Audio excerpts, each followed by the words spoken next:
this evening. So iron removal, chemical, wet or dry. So you dry the car off. I mean, theoretically, we'd have more concentration of our iron removing whatever product you're using. What about using it in a soap versus direct? I like direct. I've never been a fan of the soaps. I don't think they're as effective. So direct wet or direct wet? Yeah, and that's partially born out of my desire for efficiency. Yeah. I hate the idea of let me wash it, then dry it, and spray something else on it that I have to wash. Wash it. If you like more steps, that's fine. It will, and technically, yes, it will be more effective because you don't have water diluting the product down. For the most part, all of the products that you buy for this purpose are already plenty freaking strong enough. A little bit of water is actually a good thing. It's not going to hurt anything. So theoretically, the way to do it would be to clay the car, rinse the car, dry the car, then spray it, and then agitate it, and then rinse it.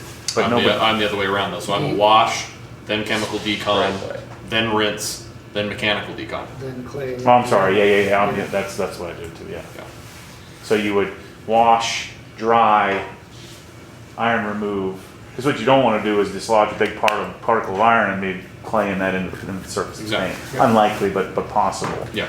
Then with all that washing and drying, you're washing, iron removing. They suggest you agitate it. So you agitate it, then you rinse it again, then you spray everything with clay, and then pretty much rinse it again. So what I generally do, again, so I'm doing the same way you're doing. Car's wet, clean, spray it on. By the time I get around to the edge, I'm about ready to rinse it off. Yeah. So that's going to give me 90%. If I dried it, put it on, agitate it, so I have those 2 extra steps that are going to take me another hour, I'm going to get to 93.5%. Screw the 3.5. Well, and dry application, the only times I've ever advocated for it is severe cases, or if you've done the wet application and you still see, and it's usually like the rear bumper on a white car is usually the only spot where it's an issue. Then I will, after a drying, I'll go back and do a dry application and let it dwell for longer, and like give it a second hit. But I don't do the whole car because it's just, in that wet application, even without agitation, most of the stuff is being dissolved. It takes a pretty extreme case for that stuff not to work on its own. Yeah. Plus your hands end up stinging like a freaking iron remover. So Smells like you were perming somebody's hair. And so then we've got it all decontaminated. Do you come in and do you like IPA wipe the car down before you start assessing it? Or do you just go to polishing test spot? Depends. I think after you've done that chemical and mechanical, I don't see a reason why you need to IPA after that. Now what about the between polishing steps? Do you IPA wipe down to remove? Only in a test spot. For me, I can't speak for Dylan, but I will do a thorough test spot that represents every step that I want to do on that car, and I'll IPA between steps so I know what I'm going to end up with. So compound, finish. No compound, wipe the whole car down, finish. For me, it depends on the objective. If it's a show car finish or best possible finish I can produce, then yes. If it's a make it better, give me 80 to 90% improvement, then I don't really care if it's got any filling because I'm going to throw something over the top that's going to lock that in for the most part anyways. You know what I mean? And if it's going to be coated, I'm going to have a prep wipe. So, okay, yeah, I do need to wipe between each stage because if I go compound, polish, and then do my IPA wipe, I'm like, shit, I was hiding stuff, and then I got to go back and do it again. So it really depends on what the end game is. If it's just going to get bead maker thrown on it, then I don't care. Well, because some might argue that the whatever oil in the compound is different from the oil in the finishing polish, and so you won't get full effectiveness of the finishing polish. I've never found that to be the case. I normally just go right from one to the next. That's a stretch, but Yeah. I think the only time you're really going to do IPA wipes is if you're concerned about getting. That's the only time. Yep. And most of the details you do, even on your own car, you're not that concerned about that.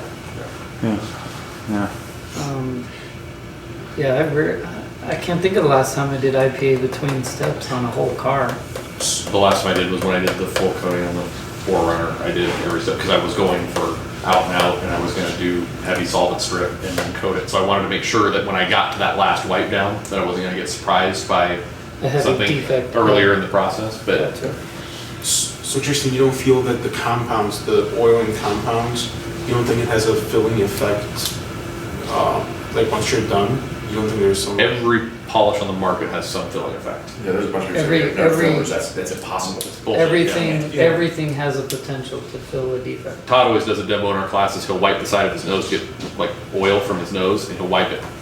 Your skin oil hides defects. Everything hides. That's why the test spot is so important. Yeah. So you do a test spot, okay, this, you wipe it with IPA or panel wipe or whatever product, then you see, okay, this is good. And you'll know that that's going to Yeah. translate to most of the rest of the car. Yeah. Check your work occasionally, so there's no reason, what you're saying is there's no reason to keep wiping it down all the time. I don't really see the value in it, unless like in your scenario where you just, what your objective is you want the end result where there's no surprises on Your final filling wipe down. defects. Yeah. So now let's talk about coating removal, your wax sealant. So we deconned it. Decon doesn't, no matter what soap you use or what process, you're not going to remove all, Use most pure of acid. this- Yeah. all of the protection. Certainly not a coating. So well, I guess we can treat those separately. But what have you seen coating removal to in order to get to a fresh surface to correct? Well, what's happening in the coating category is the chemistry is getting more variable. So coatings originated in Japan, and there used to be very specific type of chemistry, but now you're getting paint coatings coming out of Europe and even Australia now. There are different places. In America, we're making coating.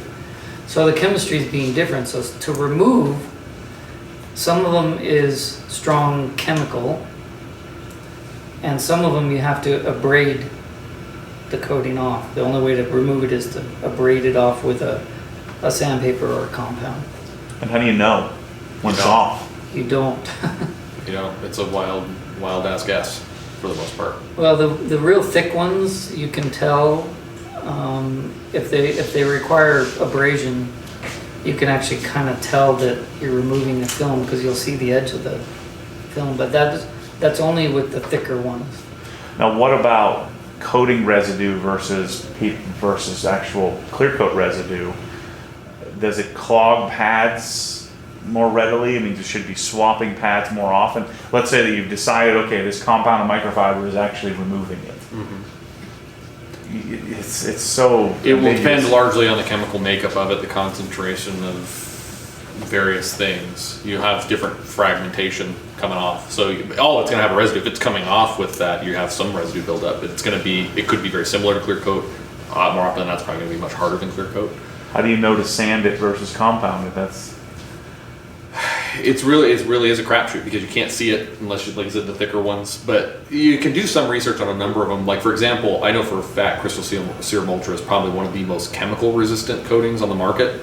I mean, you can hit the damn stuff with acid; it doesn't even blink. You have to. It has to be sanded. There is no getting away around that. That product will not come off with anything other There's than sanding. two visible indicators. One of them is water beading. And that's observable. You can actually have a loss of water beading. The other observable indicator is slickness. Yeah, the feel. So the feel of it can actually change when you remove the coating. It can have more drag. So hard because you'll have slickness left over from the compound that you're using. Well, and then you're back into like I got to So strip to make complicated. sure that it's. Yeah, I want my panel. This to is feel going to kinda become grabby. a big issue we're going to have to address as more and more and more cars are coated Yeah. with It's- more and more options. It's actually already an issue that's Yeah. manifesting in the body shop segment. yeah. So your car is coated by who knows what. You go get in an accident and that body shop has to refinish a panel and it's not a full panel replacement, right? They don't know. So they can go through all the regular processes of what they think they need to do, but there really is, they're getting all kinds of jacked up in the collision repair industry because there's this one, they oftentimes don't even know there is a coating. Right. Then they scuff the surface and paint over it, and then And all they did next was thing scuff you the know- coating, yeah. Right. Next thing you know, you're bubbling up a few Yep. weeks later. So you're right, it's coming for detailers now here soon because there's gonna be a point where you inherit a car from somebody else that the coating is on its way out, but you don't know where and how and what it is. And professionals have a big challenge too because they get cars in and then they have a false positive on their determination of paint hardness. So they have no idea if a car comes in with a paint coating. They start their test spot. Oh, this paint's really hard. Well, paint's not hard. It's the It has coating. a coating on there. So, me personally, I have not put any of that on my cars yet, so now I'm second guessing whether I even want to. I mean, I'm not sure I want to put anything on my car that I have to sand off. I think I'd rather just repair a scratch. Hence the conundrum. Yeah, that's, you're not alone in that. I Like, mean, I've been debating it for 2 years now. Do I want to put it on or do I not want to put it on? And I'm debating if I should put it on my S2000 because it's like, When you employ logic into this discussion, it's not cut and dry. That's why I've been taking so much heat for so many years on YouTube saying, look, it's not that I'm a wax guy, it's just that there are pros and there are significant cons to coatings that people ignore. Yeah, and especially, I mean, it really depends on your situation and your objectives. So we get in discussions with people like own cars like this 55 Chevy, and there's a talk about, You need to coat. I want to put a paint coating on because that's, no, you Yeah, don't. what would be the No. point? Yeah. In a car like It's not that. going in the elements. No, Right? that's why- In my personal opinion, the car you want a coating on is the one that you could live with it having defects. I put coatings all over my truck because frankly, I don't give a shit. You guys can look at it. It's got, my son just opened a door into it. I mean, it's got a ding in one side now. It's scratched, it's got rock chips. Because I understand I'm never gonna be able to keep it perfect, the one benefit of coating for me is it's easier to clean. Yeah. Hallelujah, right? That's the part I want. I don't care about the preservation part of coating. I think is the part that's being missold to people.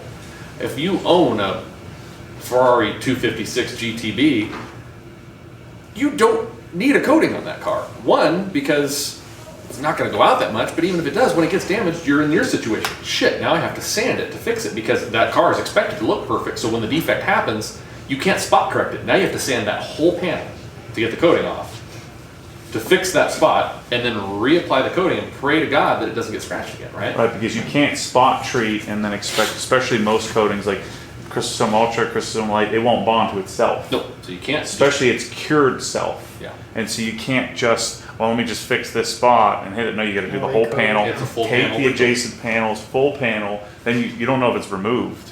And so, and then you don't even know if it bonded. So when you put it back on, you're not even sure if it did anything. Yeah. no, I think he brings up a great point because the easy cleanup, I think, is the biggest value of a paint coating, and it's the least talked about. But the funny thing is, the it's guy with the daily driver, a coating would make way more sense. than the guy with the- But it's easy. But if you didn't baby that coating, chances are you're gonna have some spots, you're gonna have some scratches, you're gonna have some issues. Yeah. I just think There's we've no we've maintenance. framed coating up in a way. The industry has done this, and it's largely because of the money that can be made on it, right? The coating doesn't cost $3,000. It's the labor that goes into the prep that costs $3,000, right? So these guys are selling out and out perfection, and then a durable layer of protection on top of it that then makes it almost impossible to maintain, right? Because of the same reason we're talking about. The people they should actually be selling coatings to are the people who don't give a shit about swirl-free paint finishes. Right. The whole argument of do you need to correct before you coat? Technically, no, you don't. And actually, if it's me and I'm running my business, I would be selling $200 coating packages, and it would be I'm going to wipe your car down, make sure that it's clean, and then I'm going to apply coating over the top of your scratches because you don't care. You don't care that it's scratched up. You want it to be easier to clean. That is a market that's untouched. But we've tied coatings and absolute perfection together, and now yeah. the same way rotary and wool pads have been tied together forever. They're inseparable because the way they have been sold into the marketplace, the self-cleaning properties and ease of maintenance is a secondary attribute when it actually should be the main reason you the buy a top coating. three. That's so true. It's a bundled package now. Yeah, They're coating not ever perfection. sold separately. And you get guys who get angry if you even suggest the idea of, and there are guys that are very, very profitable detailers that do huge volume, that do basic one-step polishes and say, hey, if the car is a pile of shit and we only get 50% improvement, that's what we're getting, we're coating it. And they're making money hand over fist because they're selling to soccer moms and daily drivers, and they're selling on the idea of keep it cleaner and easier to maintain.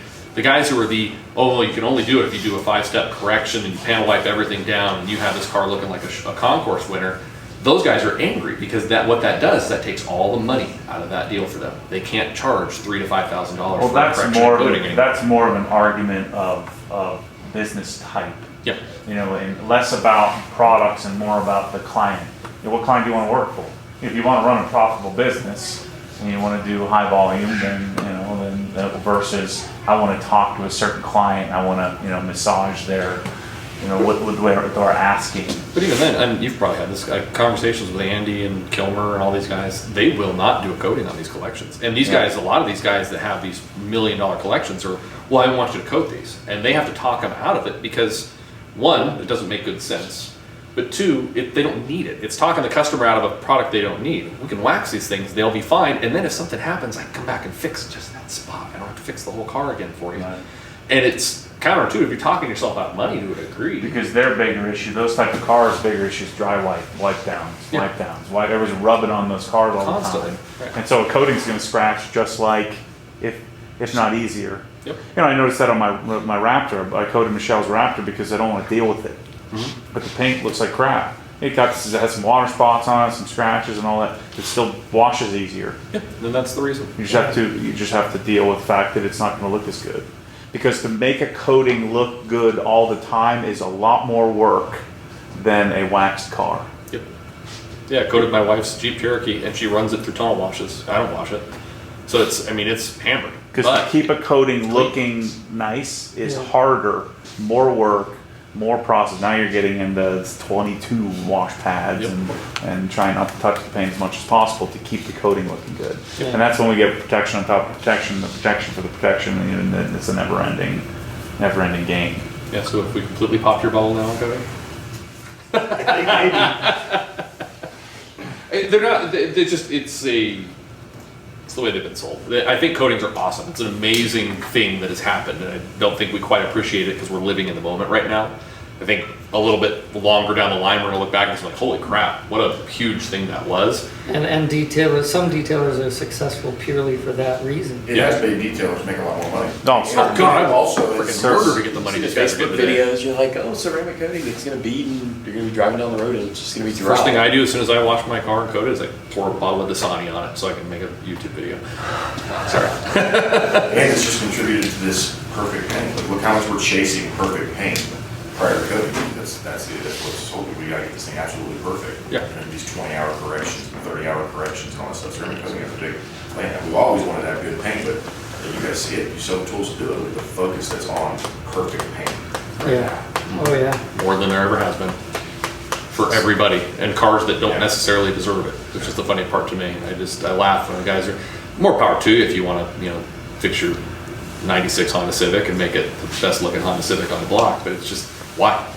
To what end? You're gonna drive it every day, it's just gonna get screwed up again. If it's therapeutic for you, enjoy the process, that's fine, but the finish line aspect of I'm gonna make it perfect and keep it that way is just never, I couldn't quite ever reconcile myself with that.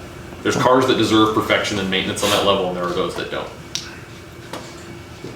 I think it comes down to, it's a preferencing. It's beautiful that we have these options that you didn't have previously. Mm-hmm. You have options to choose, and I think common sense is one of the things that gets left behind at times. We're missing some of the common sense aspects of it. None of this is none of what we do here matters. Think about it. I mean, it really doesn't. If detailing goes away tomorrow, does anybody's life dramatically change other than those people who are making money on it? The world's still The world keeps going tomorrow. Yeah, yours changed a little bit, but the people who stand and make money. I mean, yeah, obviously people stop caring about paint. RUPES is not doing as well, but in the grand scheme of things, as a species, is the human race better or worse for detailing? It wouldn't matter. If it disappears tomorrow, we go on. Cars are dirty. What do you do? If some people are actually listening to this, people who don't care about car washing and keeping your car clean, they would look at us like nuts. Yeah, you just spent 2.5 days doing what? For fun? What's wrong with you people? You pay to do it? Yeah, you paid. You went somewhere and did You this? actually got on a plane and My wife is flew one of those somewhere? people. She's like, you have another class? I'm like, yeah. She says, there's more people that want to hear you talk about this for 2 days. I'm like, I know. Yeah. I think that covers the basis.